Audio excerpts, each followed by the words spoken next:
किटका टुकड़ा तो सर इधर गिरा इधर भी गिरा घर में भी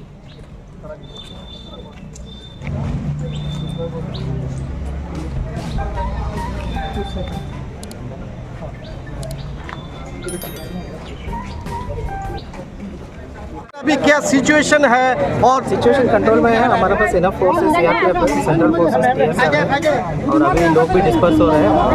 हम लोग पूरा कंट्रोल में हैं। सर तब भी देखेंगे गेट तोड़ के अंदर चला गया।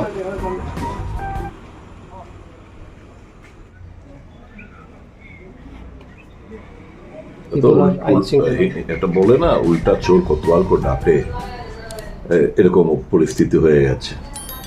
আমি জনজাতির ভাই বন্ধুদের যারা এসছে তাদের বিরুদ্ধে আমার কোনো রাগ নেই, যদিও তারা লোহার গেটে তালা ভেঙে তারা আমি যেখানে থাকি সেখানে প্রবেশ করেছে, প্লাস্টিক চেয়ারগুলো ভেঙেছে, ইট পাটকেল ছুঁড়েছে, কিছু কয়েকটা জানলা ফালনা গুড়িয়ে দিয়েছে, ভেঙেছে।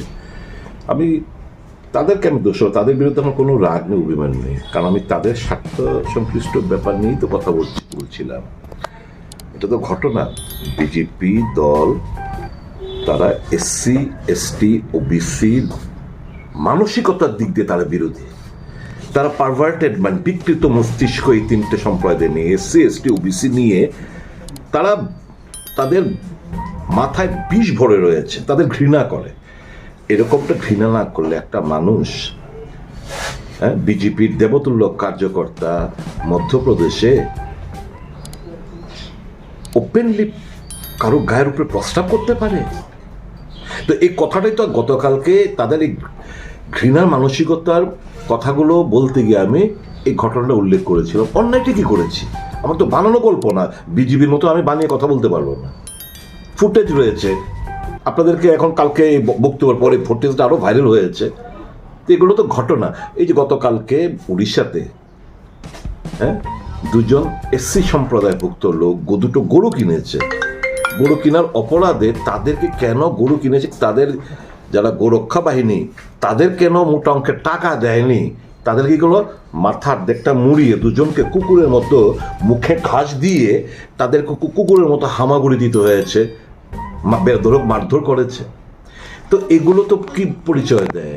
পরিচয় দেয় বিজেপি তাদের জেনেটিক্যালি তারা ডিফেক্ট, জেনেটিক্যালি তারা ঘৃণা করে আদিবাসীদের, জেনেটিক্যালি তারা এসসিদের ঘৃণা করে, ওবিসিদের ঘৃণা করে, তারা উচ্চ বংশের যারা রয়েছে উচ্চ বর্ণের লোক তাদের পূজারী, এবং তারাই ডমিনেট করে বিজেপিটাকে।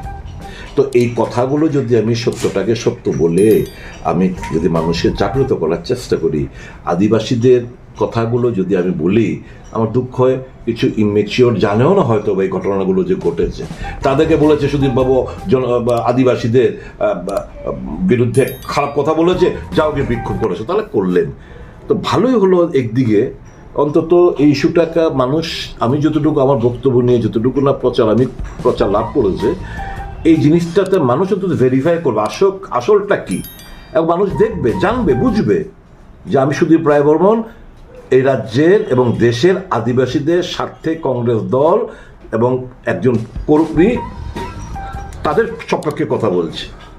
তো এই জন্য সত্যটাকে আড়াল করা যায় না। আজকে সোশ্যাল মিডিয়ার যুগ, তো মানুষ নিশ্চয়ই বিবেচনা করবে, যারা নিশ্চয়ই আজকে এসছে না জেনে বুঝে, তারা গিয়ে যখন এই খবরগুলো দেখবে তারপর তারাও উপলব্ধি করবে যে সুদীপ বাবু যা বলেছেন তা তো একটা সত্য ঘটনা।